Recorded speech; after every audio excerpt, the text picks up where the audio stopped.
Hello বন্ধুরা, আজকে আমরা রেজিস্ট্রি অফিসে এসেছি। আমার ভাইয়ের রেজিস্ট্রি বা বলতে পারো আমার বন্ধুরই রেজিস্ট্রি। এটা আমার দিদি আর জামাইবাবু এসছে। আর এই যে নতুন জামাই এবং তার যে হতে চলেছে যার সঙ্গী, সে চলে এসছে, দুজনে একসঙ্গে। এটা এখন রেজিস্ট্রি অফিসের মধ্যে আমরা সব ডকুমেন্টস জমা দিয়েছি, এখন সই শপথ হচ্ছে। তারপর আরও রিচুয়াল আছে কিছু, সেগুলো চলো দেখতে থাকো আমার ব্লগে।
এই লাস্ট জামাইবাবু সিগনেচার করছে। জামাইবাবু সিগনেচার হয়ে গেলে বিয়ে পড়াবে। এখন রেজিস্ট্রি মানে উকিল যে রেজিস্ট্রি, এই জন্য ফটো তুলছে।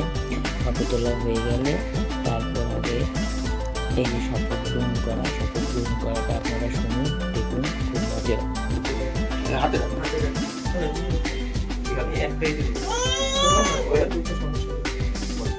ভারতীয় সংবিধানের 1954 সালের স্পেশাল ম্যারেজ অ্যাক্ট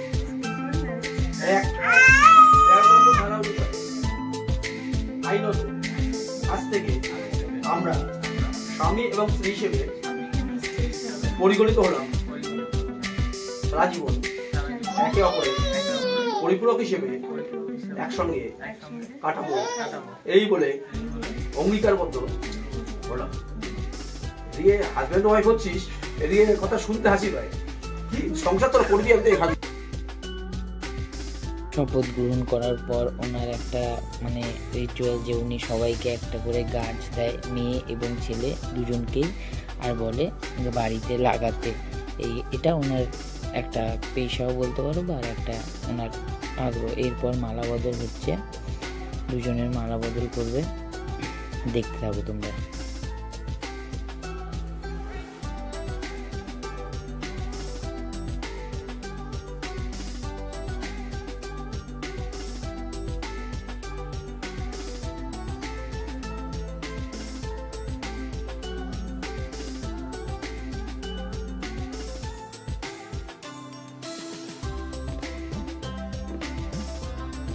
মালা বদল হয়ে গেছে, এবার আংটি পরানো হচ্ছে।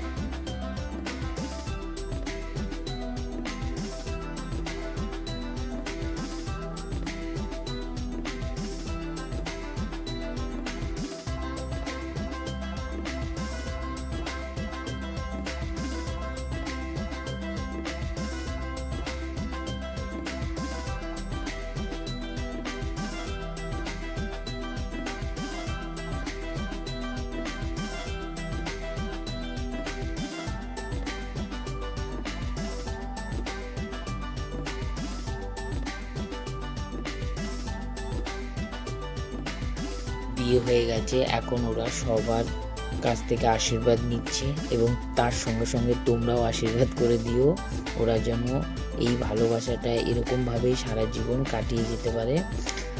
আর এই বলে আমার ব্লকের সমস্ত সদস্যকে বলছি ওদেরকে সবাইকে দুহাত খুলে আশীর্বাদ করো, আর এই ব্লগটা দেখার জন্য সবাইকে ধন্যবাদ।